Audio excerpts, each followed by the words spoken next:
Yeah, I really love this one. Oh It's man, that the was amazing. I loved that. What yeah, was that? that's I think it's the Turf package, transition sounds, and like it's obviously Grand Theft Auto inspired, and I really love that game, and I really love that game's soundtrack, the radio stations. So when I started to make like a GTA inspired soundtrack, the theme song for this package was a hip hop thing, and I really love it's a grimy trap beat, and I really love it, but I wanted to have something more organic and more funky, and I saw the transition. I was started. I couldn't make like anything that was sound designy, and like the swoosh Yeah, sounds like wouldn't get along. Yeah, it yeah. wasn't working. So I was like, that video wasn't recorded in my house. I was spending a month in a friend's studio apartment, and we were recording like a bunch of crazy sounds. And this specific day, one of our friends, like he was training bass. He has just bought a bass, and I don't play guitar or bass or any instruments at all. I just play the piano, and I just talked to him like I really need a bass, a simple bass line here. Can you play it? And he looked at me and said no. So I just picked his bass, like put it on the sound card here, and I started to record like the notes one by one, and that's what you see in the video. Like I wasn't playing to the beat, I was playing the notes one by one, and then I opened Ableton, and I cut them to put on the place, and I saturated them a bit, distorted to get like the really grimy sound from the bass. But this was like one of the funnest thing I did in my life, because I don't know how to play the bass, and I really think like this song needs a bass like that someone is playing. So I needed that feeling of the fingers like making noise with the bass, and the all the Yeah, the artifacts that fingers. comes. Yeah, that was honestly for me that my favorite part of what you did there was you kept the analog uh part of playing an instrument in the recording. Yeah. Yeah, and that's the most cool stuff for me. Like when I get to record an analog instrument, I always look for the imperfections, because if I'm looking for the perfect sound, I can do it on the computer. Like there's a bunch of great plugins and sounds I can use to get like the perfect aligned sub bass, the perfect lead melody that sounds like crystal clear and stuff. When working with analog and like let's put it that way, real instruments, like Yeah. and real life instruments, you're always working with errors, mistakes, imperfections. Sometimes your cable has a little noise, and there's not much you can do at the time of recording. So that's the greatest part for me, because sometimes like this bass I recorded, I remember like the sound was perfect, but it was too noisy, because I had never recorded bass in my life, and I first tried to record it with a microphone, this one I'm using here, and it's really hard to record bass with microphones because it's a very deep sound. So I put it like I put the cable directly on the bass and directly Ah. on the soundboard, and the cable I was using wasn't ideal that day. Like it was making a crackling noise, I think. So what I did when I opened that sound on my computer, I erased like a bunch of frequencies that sounded off to me, and then like the bass was sounding great, but it didn't have that bass character. So I added like a digital bass underneath it. So what you're hearing on the transition sound, on the final sound, is me playing the bass and a synthesizer layer on top of that, Oh, but okay. only with the frequencies I removed earlier because they were like too noisy. But yeah, I really like working with these imperfections, and I really like the fact that I needed a bass sound and I didn't know how to play the bass. Like that's my stuff. I You really you like to. basically sampled the bass. Yeah, I sampled like a person that haven't ever touched a bass, and I think that's why it sounds great for me. Like it sounds sloppy, and I wanted it to sound sloppy. All right, let's watch it one more time. I just can't get enough of it. I love it so much.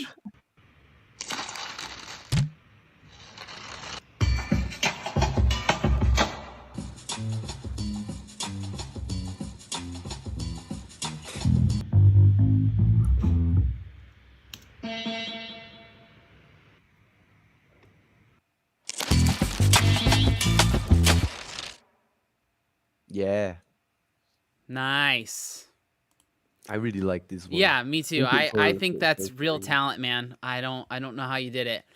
All right, I so just we, told you how I did it. It was really simple. I know, but I'm just saying, like, even though you told me how you did it, I'm just like, it's so like that's what I mean about all this stuff. It's like there's so many layers. There's just so much to get into about how all this stuff comes together. And we're children of media, right? Like we've Yeah, been born in this. Advertising has been playing music and sounds, and games been playing music and sounds and visuals, and it all just kind of melds together into this like mixing pot of an experience. And so once you start breaking it out, it's just like, so wait, so that sound effect that was in that game was some from someone who got it from a creator who didn't know how to play bass but had a friend who had a bass, and like that's that's just what's like incredible.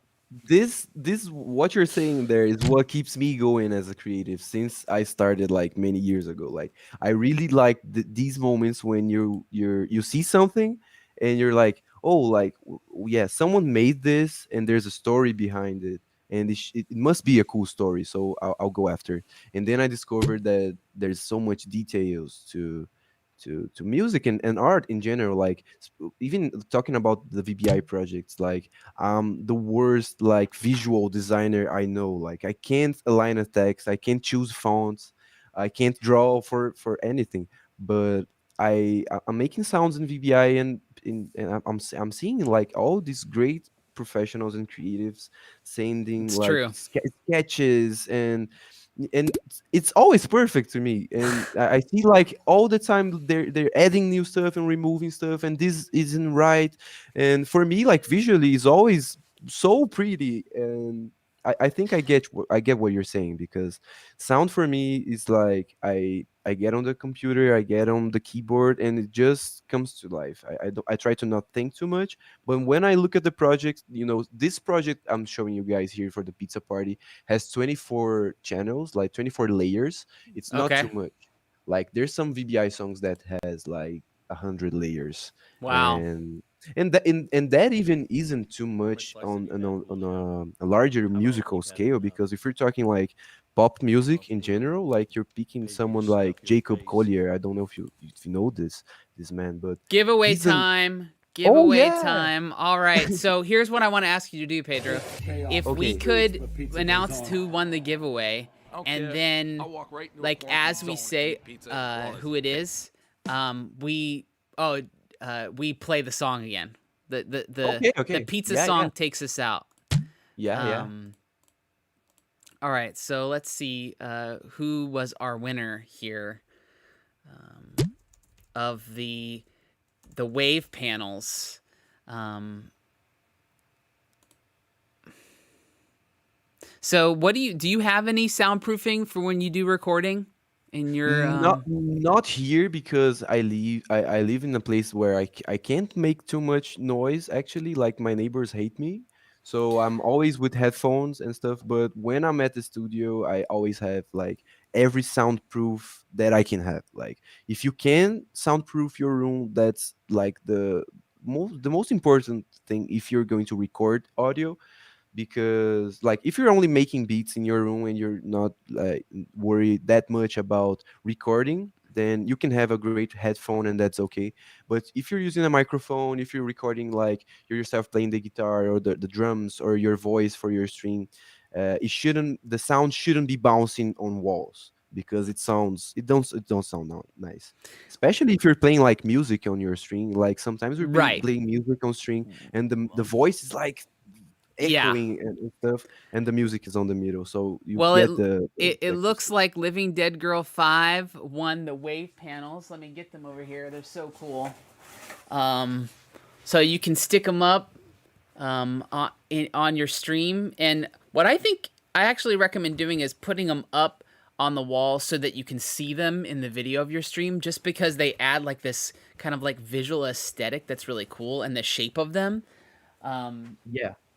One they're thing really that I would incredible. like to add, like if you're putting like soundproof stuff on your room, like the only thing you should like especially focus, on my opinion, is like look for where the sound bounces on your room. Like play something. It can be like the Spotify songs on your phone. It can't be like something like really loud. You should test it with a normal setting, like a normal situation. But you can play like a song on your phone, on your speakers, and like remove your headphones and stand up on the middle of the room and try to set to focus on where the sound you're hearing is bouncing on. Like, is it on this wall, on that wall? And then if that wall is the wall that it's showing up on your screen, great, because the wall that's like problematic with sound, you can just fix it and it will always look great on screen because this looks really nice. But yeah, like the most important thing is like you put it on where the sound is bouncing. I think is what always works for me. I don't have like anyone to check on this info for me, but I've been soundproofing my own houses for some time, and it's always where like the bass kind of gets stuck in the walls, especially when you don't have many furniture in your room. That's my case here. So I just like in the room that I'm working now, it's just this couch and the synths and stuff. So I cannot like put audio too loud here because the sound just goes crazy and starts to bounce on the walls, and I can't hear properly. So use this at your favor. Like you just want it like put it on the place of on your room that you think that needs to sound better. If you step on some place of your room and you think like this song sounds weird, especially here, so you put it there on your room. Awesome, man. Well, I appreciate you joining me here for the last hour to talk VBI music and your background. And You want me to play the pizza party theme yep, again? right before we go out to the next segment, we Yeah, want yeah. to play the Pizza Party song again, and take us away. Yeah. World Pizza Party Day. It's World Pizza Party Day. World Pizza Party Day. It's World Pizza Party. Give me a pizza with extra cheese.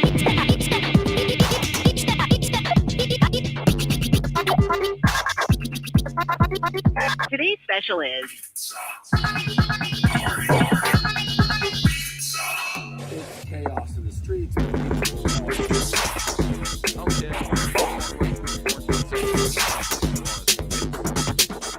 World Pizza Party Day. It's World Pizza Party Day. Tomato sauce. Wait, I get pizza? Hey, let's go.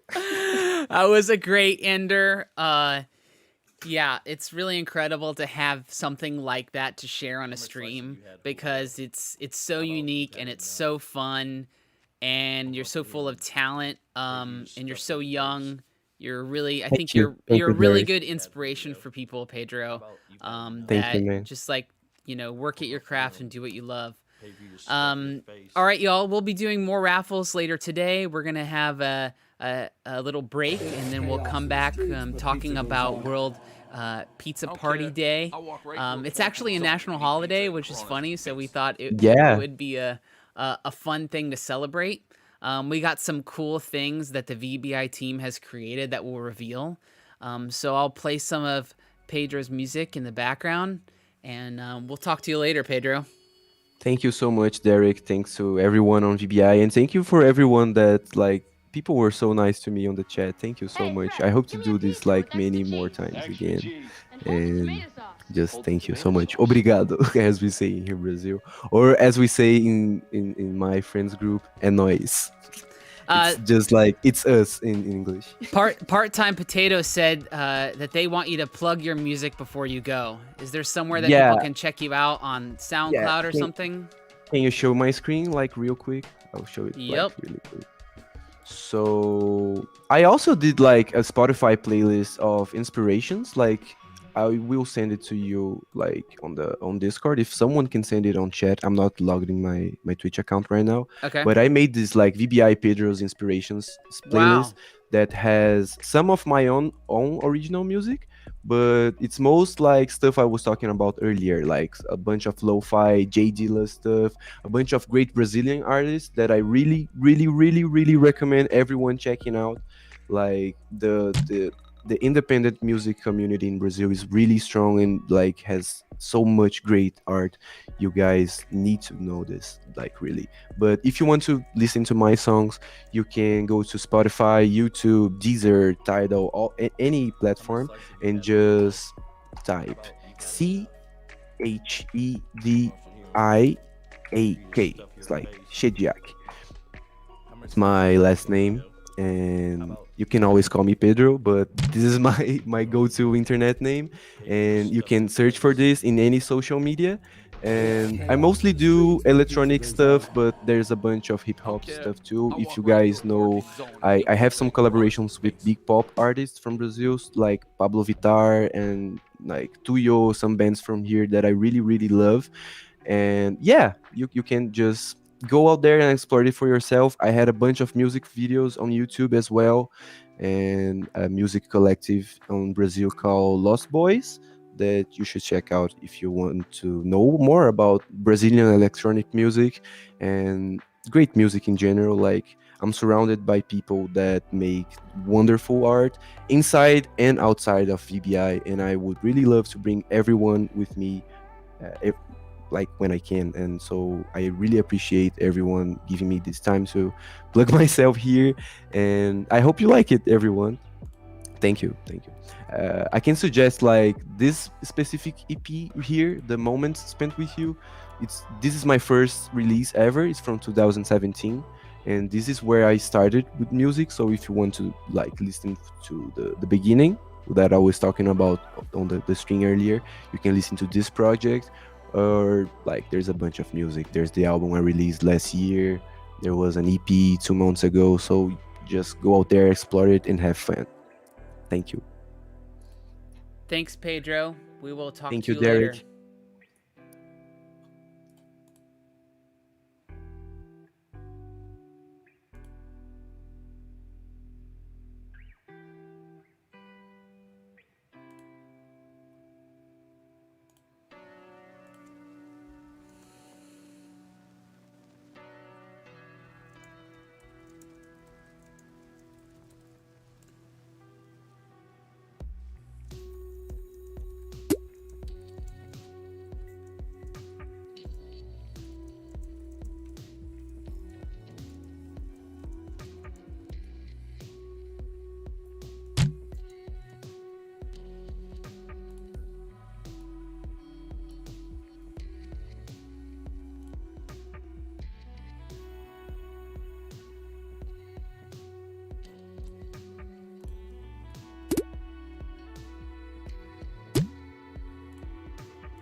Hey everybody.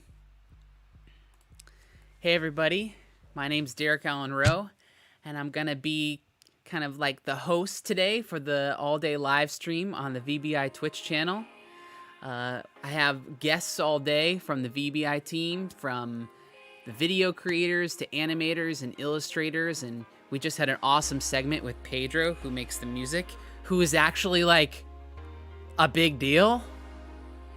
Like, he pulled up his Spotify playlist, and it's like, what?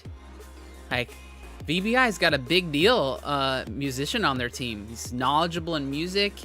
He's really talented and creative. That was incredible.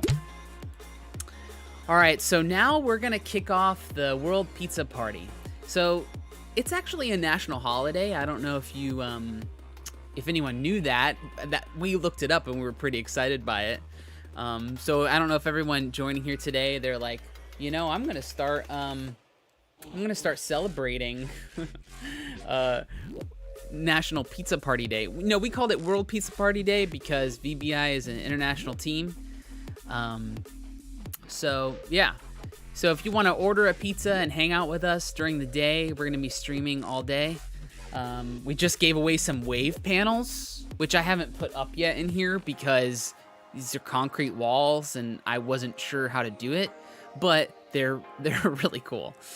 So there are a couple cool things that VBI does that I don't know if people really understand. You know, earlier I was talking about how streaming is thick. Like, there's like broadcast and television and film, and these industries, they tell stories through video and editing, and then they release it, and once it's done, you can play it 100 times, you can play it 1,000 times.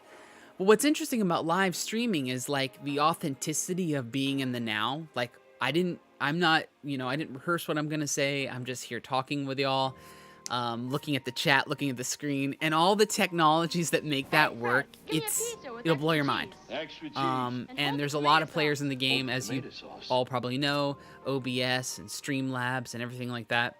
Hey, Fred. Well, VBI's team, their family, their creative family is really talented. And I have some people from the crew here today, Robin and Mikey, that I'm going to bring in here.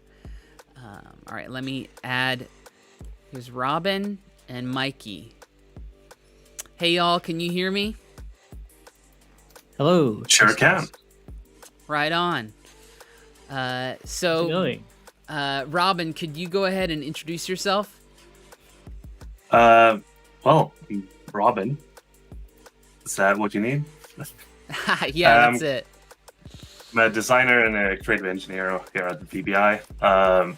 Pretty much what I do is I create the functionality and sometimes even visuals for most of the widgets you can see in the packages.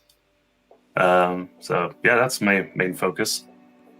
Right on. And Mikey, how would you describe yourself?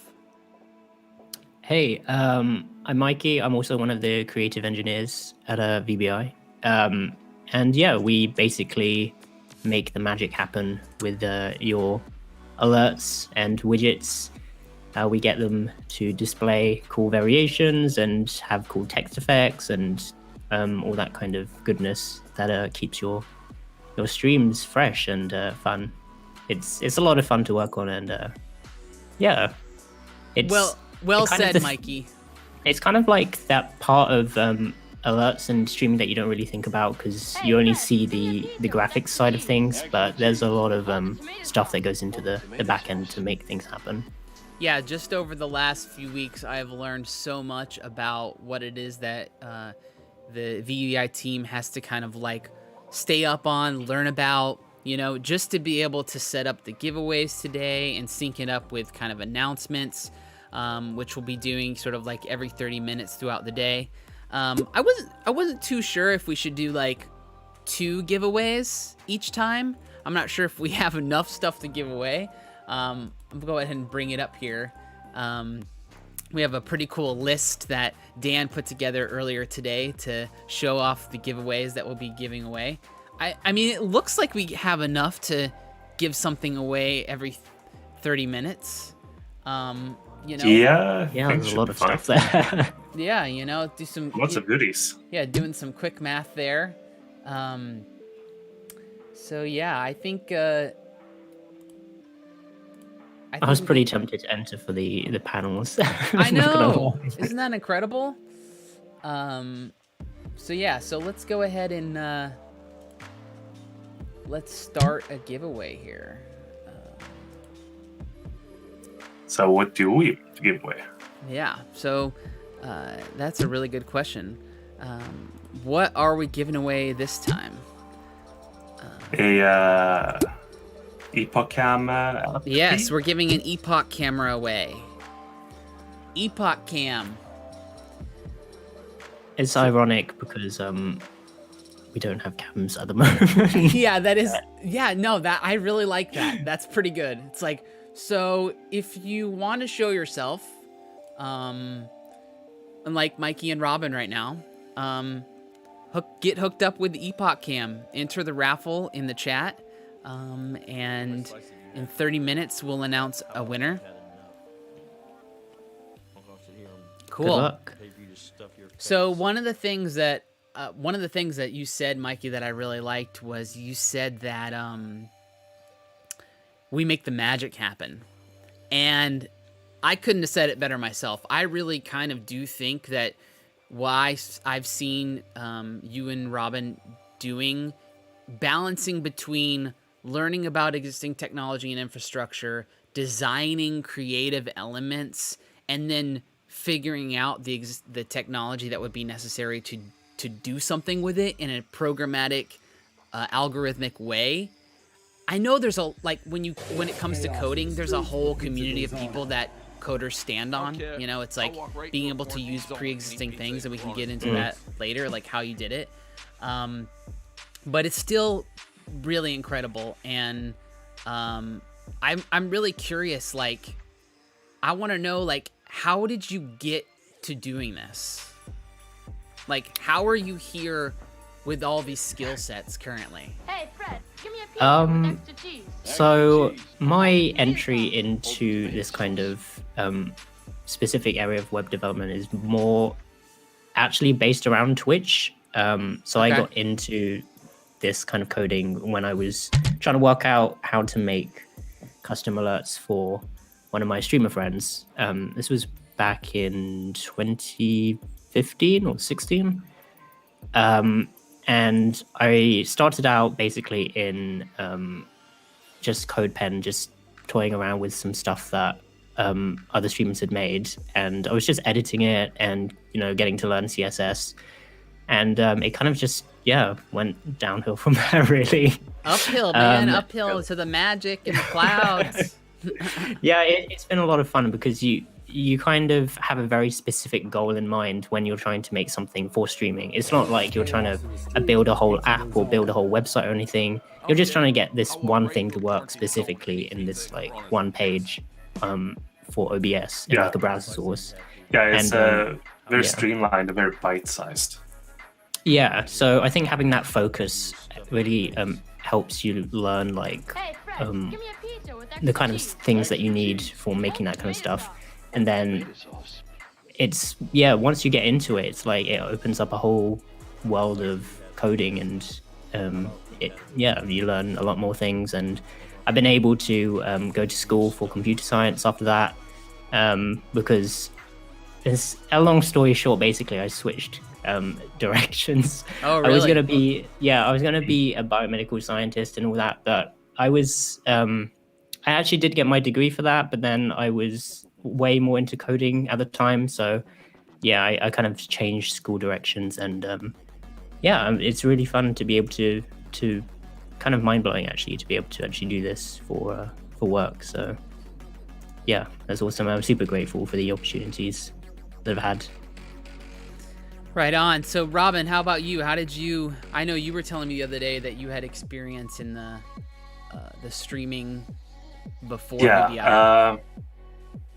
So I've been around the whole streaming scene for a long time, in at least some sort of capacity. But to say from the very start, I started doing websites. What would it be? 15 years ago. Right on. Not good websites. I wasn't very old. I found some cool system where I could, fairly easily make websites, and still have like control over programming. So I did a lot of like, CSS stuff. Not a whole lot of like the back end or anything like that, but so I did that for a while. Mostly because I was like redesigning these like templates with graphics and whatnot, and then I felt like I wanted to like change this a little bit more, so I started like doing more and more customization through code. So I just did that for a long time, and then I think it was like not the start of, but like once Justin TV started popping up, I started seeing some potential in doing a little bit more with it, like creating a little bit of like graphics you can use for hyping the stream up. So I did that every now and then for some people, just super basic stuff. But the time Twitch rolled around is where it really kicked off. Yeah. Because everything went way more open-ended. The market boomed, and everyone wanted to like distinguish themselves. But my focus was always not just make things look pretty, but to kind of push what we can do with this platform, creating new like interesting functionalities of things, more interaction with viewers, things like that. That's great, man. It seems like so, you both kind of like came into it in similar ways. Just kind of learn. It shows your like, your eagerness to learn and grow and learn something new has led you here. So what I wanted to do is I want to kind of talk about two of the things that we developed for this all-day live stream today. I'm going to go ahead and bring up the Twitter poll. So we have a Twitter poll going right now. It's fed live, correct? You guys can't see my screen right now on Twitch unless you're watching it on Twitch. The question that we put on Twitter was, does pineapple belong on